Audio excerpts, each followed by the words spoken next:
Welcome to Dadages. This is the first episode of the Dadages podcast. I'm your host, Chad Hagel. So, where do we start? Listener, let's together ask and answer two important questions. What are Dadages, and what the heck are we all doing here? That's as good a place as any to begin our time together. What are Dadages? Well, thank you for asking. Let me start by sharing a couple of things about myself. I love to play with words. Perhaps it comes from growing up with 4 English teachers in my family. My mom, her sisters, and her mother. They were all highly educated and linguistically inclined. I grew up with words. And when you got my mom and her sisters together in a room, let me tell you, it was like a verbal tornado wrapped inside of a hurricane. So, in my OCD mind, I'm constantly playing a torrential downpour of words, associating words with one another, stringing them together in meaningful or sometimes completely meaningless wordplay. And I like to make up words. I like to take two things that don't necessarily go together and try to combine them into new made-up words. Usually it's an effort to make some sort of pun, and the majority of the time that effort falls flat on its face. Here are some examples. First, here's one I can't take credit for. Rather, it comes from that most respected of literary references, the Urban Dictionary. You've probably heard the term before. Have you ever heard of someone being called fugly? It's the brilliant and pithy synthesis of friggin' and ugly. What a truly great contraction, right? Equally self-explanatory and useful. It's one of those amazing fabricated words that paints a mental picture of its own meaning without even having to be explained. Here's an example that's much closer to my heart. My wife is half Filipino and half Lebanese, so we often refer to her as Philanese. Or sometimes we'll say she's half Arab and half Filipino, and we'll say she's Arapino. However you slice it, I can assure you that my wife is 200% of whatever she is, and we all love her for it. Okay, full disclosure moment. As a multicultural household with an even more diverse circle of friends and loved ones, the topics of race, cultural differences, stereotypes, and the like are far from off limits in our home. We lack the virtue of political correctness. Somewhere along this journey, I'm going to offend some of you. I'm confident of that, and I'd like to get the apologies out of the way right here up front in episode 1. Setting value judgments aside, you might call these little examples of literary mental gymnastics linguosynthesis. And I think I've just done it again right there. One of the things I've always found most fascinating about William Shakespeare is the sheer quantity of words he totally invented in his writing. Words we use every day that seem so plainly obvious or totally ubiquitous today that we would all assume they've just been part of the English language for all time. Words like bandit, critic, elbow, not the actual body part, but its use as a verb to elbow someone. The list goes on and on. There are far better podcasts from far more erudite linguists than I. If you want a much more productive use of your time, please go check those out instead of listening to me. If you're still here, thank you. Don't misunderstand me. I'm certainly not likening myself to Shakespeare. I'm simply just justifying my own fun with words by saying, if Shakespeare can make up words for fun, why can't you and I do the same? In the same way I play around with making up words, I also like to play with combinations of words to come up with pithy sayings. I've actually started a list I carry around in my pocket on my phone. Every time one of these trivial turns of the tongue or brief bits of word wisdom comes to me, or if I just find myself saying something over and over again to other people, I decide to capture it so I don't lose it. I, being the Chad, have always called these sayings Chadages when I share them with close friends, professional colleagues, or family in person. But at some point along the way, I started to entertain the notion that I should share these bits of wisdom with others. The idea of talking to a broader audience and referring to these sayings as Chadages just seemed a bit presumptuous or vain. The notion of incorporating my own name into a new word to describe bits of knowledge and wisdom that can be shared with others didn't sit well with me. And perhaps I'm a bit presumptuous and vain, but I prefer that you keep listening to this podcast and discover that for yourself over the days and weeks ahead, rather than me spoiling it right up front with a podcast title that broadcasts my vanity prematurely. Enter Dadages, the linguosynthetic solution to all of my problems. I am, in fact, a dad. I have been for 18 plus years now. And I have two amazing sons, Braden, 18, and Camden, 16. Much more about that to come. And who can argue with the notion that dad is the supreme, all-wise expert on all things in life? Dadages can cover topics ranging from business to family to personal to the great truths of life. With a quick name change, my bits of wisdom are instantly anonymous and universal, insightful and incontrovertible. Well, maybe not, but at least the term captures my attempts at creativity and terrible humor all at once. Both of these will be hallmarks of this podcast, I can promise you that. Now we all know what a dadage is. So on to our second question for this introductory podcast. What the heck are we all doing here? I'm not asking an existential question here. I'm not trying to get to the root of our humanity and our purpose for being. That's a completely different podcast. If you want to delve into those vastly more important questions about life, I'd recommend you go check out Philosophize This, hosted by Stephen West. It really is a great podcast. The question I'm posing for our discussion is, why am I recording a podcast, and what can you expect from this podcast as a listener? My 18-year-old son, Braden, is actually the podcast junkie in the family. He's a Joe Rogan enthusiast in particular. But he really inspired me to start checking out podcasts. I can say as a father, and I hope those of you that are parents can say the same thing, I often find inspiration from my children. I think if you aren't being inspired by your children, you simply aren't paying close enough attention. So Braden got me started listening to podcasts, and I found some in several different genres that I enjoy. I talked about Stephen West and Philosophize This already. For sheer entertainment value, I often tune into Smartless with Jason Bateman, Sean Hayes, and Will Arnett. Those guys are iconically hilarious and pull some fascinating and funny guests. I also hear a lot of Joe Rogan, but that's mostly by proxy, with my son Braden serving as the Rogan correspondent for the Hagel family at the dinner table. The podcast genre is going to present dual challenges for me. First, most of my communications experience in my adult life has come in the form of public speaking engagements. One of the few distinct talents I possess is for public speaking. It has always come to me very naturally.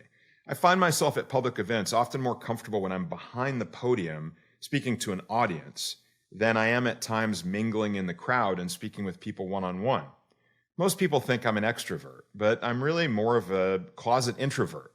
You're probably saying, aren't all introverts closet introverts by definition? And yes, you got me there. But you know what I mean. Public speaking is not really an extroverted activity per se. While you're surrounded by people when you're speaking at an event or on stage, it's really just that, a stage. It's a performance. It's not really human-to-human engagement. That lectern is a great defense mechanism.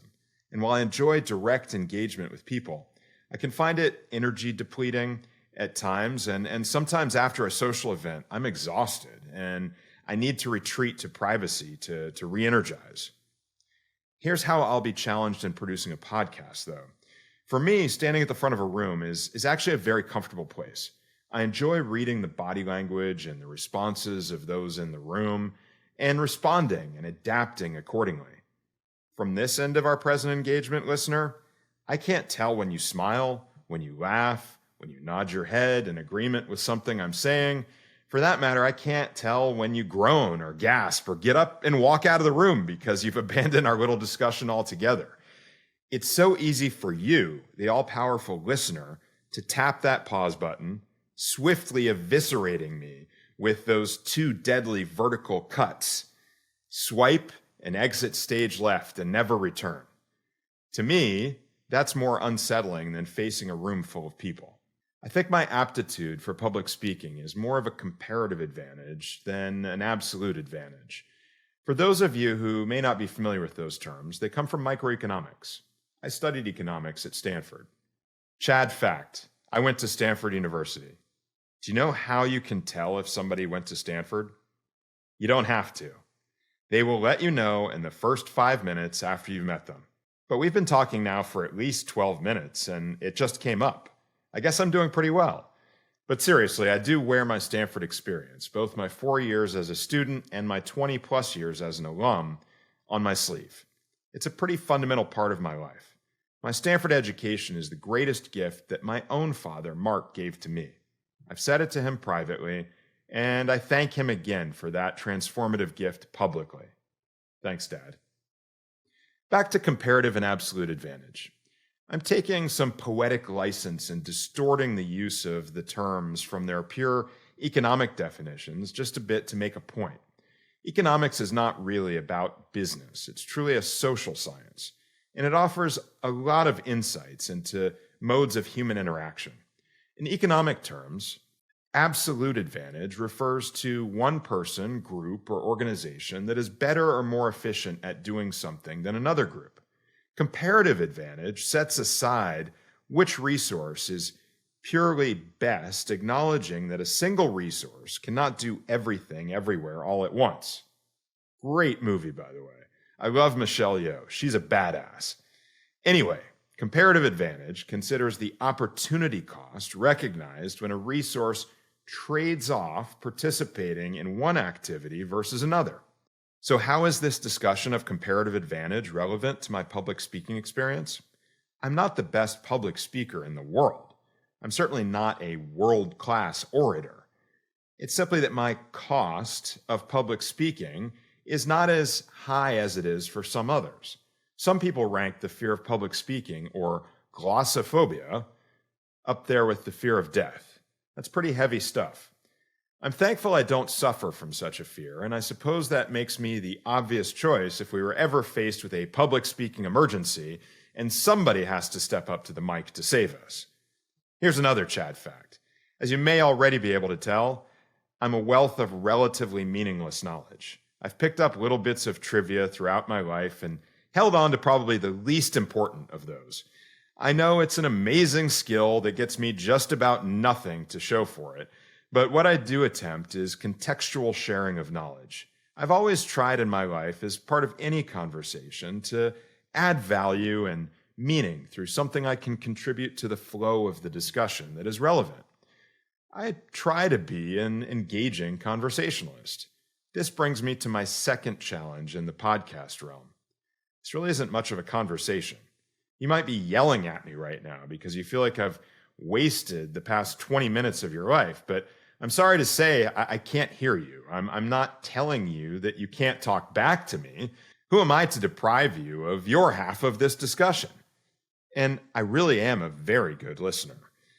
It really would be easier from where I'm sitting if I could in fact hear you, because I'm not typically the one in the room that leads a conversation. I prefer to listen, react, respond, and add my 2 cents. That's where I excel. Actually, this skill earned me my one and only A+ at Stanford in my very last semester on the farm, and earned me my first job. This is a funny story and one that I'm a bit embarrassed to share publicly, but I think I've exceeded the statute of limitations within which a professor could dock me for what I'm about to share. So that final semester at Stanford in 1998, I was taking a seminar-based economics course. I think I knew deep inside that I had really studied as much as I was ever going to study in 4 years at Stanford when it came to economics. So I honestly did very little to close to 0% of the readings that were assigned in that class. I would come to the class ready to listen, though. I would follow the discussion and the salient points raised by my classmates, and I would borrow bits and pieces from what they had to say and reformat them into more concise and direct statements of the facts and opinions they were already putting out there in the discussion. Everyone seemed to be impressed with what I was able to articulate and add to the discussion, even the professor. Like I said, it got me an A+. There was this one guy, though, who sat in the front row of the class every day. And I remember he was always wearing these boots. He was very Euro. One day, in the very last week of classes, he approached me after class. He said, "I'm very impressed with how well you speak and what you contribute to the class. But I have to ask, have you read a single thing for this class?" Uh-oh, busted. I was honest. No, I really haven't. Interesting. I thought so. I have a company I'm starting, and I'd like to offer you a job. That was 1998 in Silicon Valley. Everyone was starting a company. I did join the company, getfit.com. Our company rode the wave of the first .com boom up and back down. I'd like to say that I got to go to business school and somebody else paid for it. And that guy with the boots, that's Oded Peled, a French-Israeli transfer student and track and field athlete who has made his way from Israel to Kentucky to Santa Barbara to Stanford. Oded is one of my closest friends on the planet to this day. You'll all have a chance to meet him on this podcast at some point. So the second challenge is rooted in the fact that I'm abandoning an apparently A+ level of conversational skill, or complete BS artistry, depending on how you want to look at it, in favor of a discussion where I have to talk first. I have to take the lead. I have to guide the discussion somewhere. But I embrace the challenges I've described as opportunities for personal growth for me, your host. And I'll ask you to be patient and considerate as I climb that growth curve.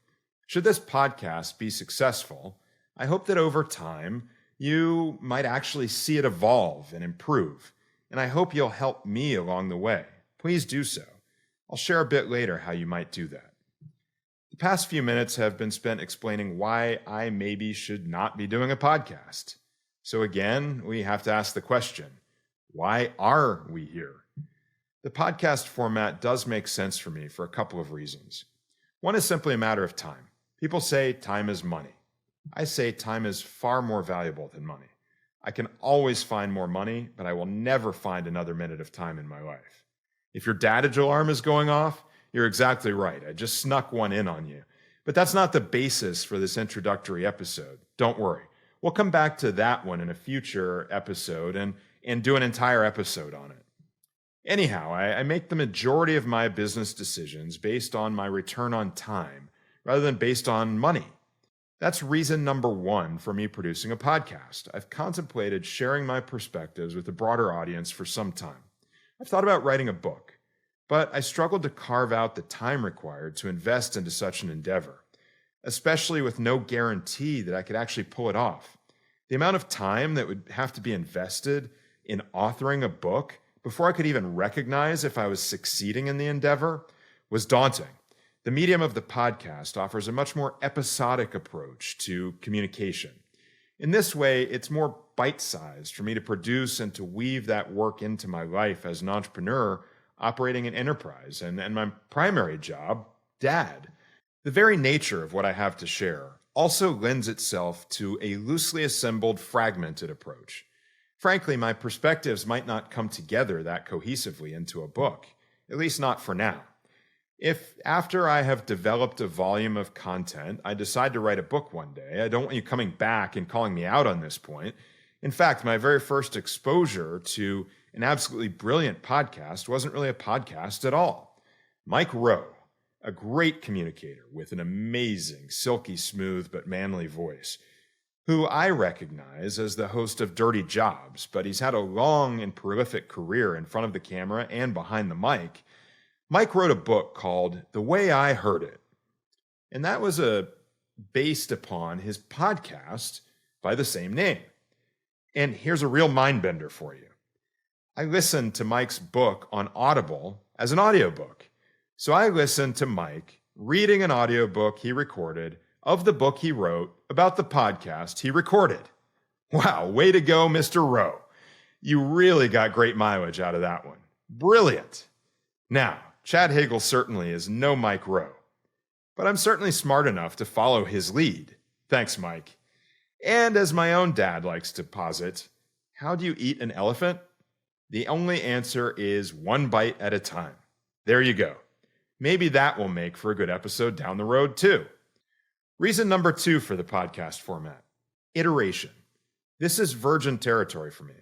I've never written or recorded any piece of media to be distributed to a large audience, presuming for the moment that this podcast will reach a large audience someday.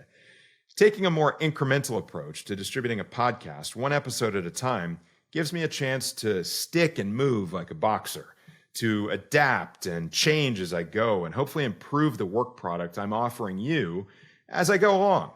Many great authors have written about the importance of failure and how failing fast can breed success. I can promise you an episode on that topic down the road as well, as long as you stick by my failures and my iterations long enough to get there. And this is where you can help also. I talked earlier about the challenge I face in this conversation with you because I can't hear what you have to say.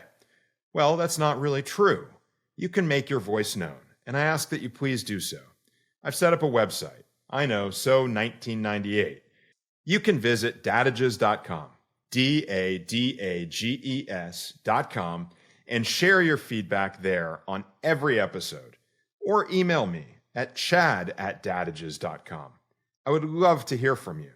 You won't find me on the socials, no Gram, no Twitter. That's just not me and wouldn't be authentic. I'll stick with my late 90s social media tech. I think the fatherly nature of my podcast grants me full license to be old school. Reason number 3 for Dadages to come to life as a podcast. I've often been told that I have both the voice and the face for radio. I'm pretty sure one of those two observations is a compliment. I think my voice is one of the most positively recognized attributes that I possessed. I'm no professional vocal artist. You'll have to stick around for episode 2 to hear from one of those. I know I have some untrained aspects in my patterns of speech, perhaps a few too many ahs and ums, and I have this weird way of swallowing my L's that causes some people to misunderstand certain words I say. Now that I've pointed them out, I hope you aren't singularly focused on my little speech nuances and can still enjoy listening to the sounds of my voice in this podcast. But I'll try to channel my inner Mike Rowe to offer you quality vocal artistry from here on out. Now we've established why I'm here. Why are you here, listener? Did you stumble upon this podcast? Did someone encourage you to check it out? Or maybe you are one of the dozen friends or family I just guilted into listening.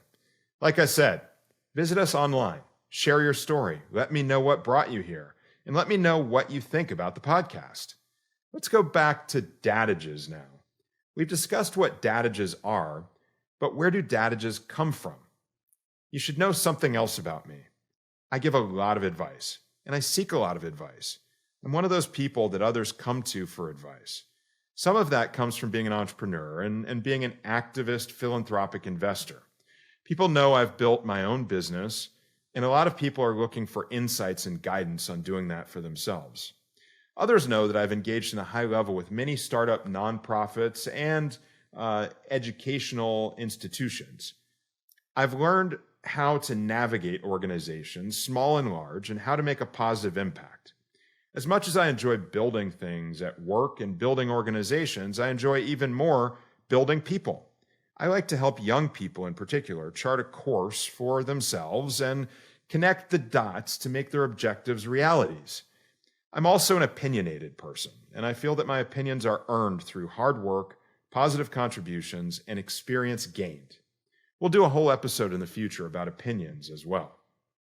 I also tend to be very philosophical as a person. I'm not saying that I'm a philosopher. The only philosophy class I struggled through at Stanford proved that fact. I simply couldn't think or write the way they wanted me to think or write. So you won't find me on an episode of Philosophize This. When I say I'm a philosophical person, what I mean by that is I have formed a set of guiding philosophies through the course of my life. And whenever I have a tough choice to make, I tend to evaluate that decision through the lens of one of those philosophies to make my decision based upon one or more of them. So I guess the message here is that I never try to offer advice that I'm not willing to take myself. Most dadages are little pithy sayings born out of the wrinkled gray matter of my mind. Others are sayings I borrow from people I respect along the way, and I adopt or adapt them into my own repertoire of go-to advice. Oscar Wilde famously said, "Imitation is the sincerest form of flattery." But a lot of times people end the quote there and drop the remainder of the aphorism. Imitation is the sincerest form of flattery that mediocrity can pay to greatness. Obviously, when repeated in its complete form, this saying takes on more complexity and depth. This one sentence can be used to praise the originators of meaningful thought or action for their greatness. It can be used to demonstrate how imitation of one's work is synonymous with complimenting that work. In a more critical sense, it could mean that one who copies another is relegated to mediocrity. Ironically, Oscar Wilde didn't come up with this saying on his own. He adapted it from the work of Charles Caleb Colton, who preceded him, and Triple C adapted it from works dating back to the early 1700s. So I tend to believe that none of these guys were really trying to cast shade on folks for copying or adapting what came before them, unless they were super self-critical.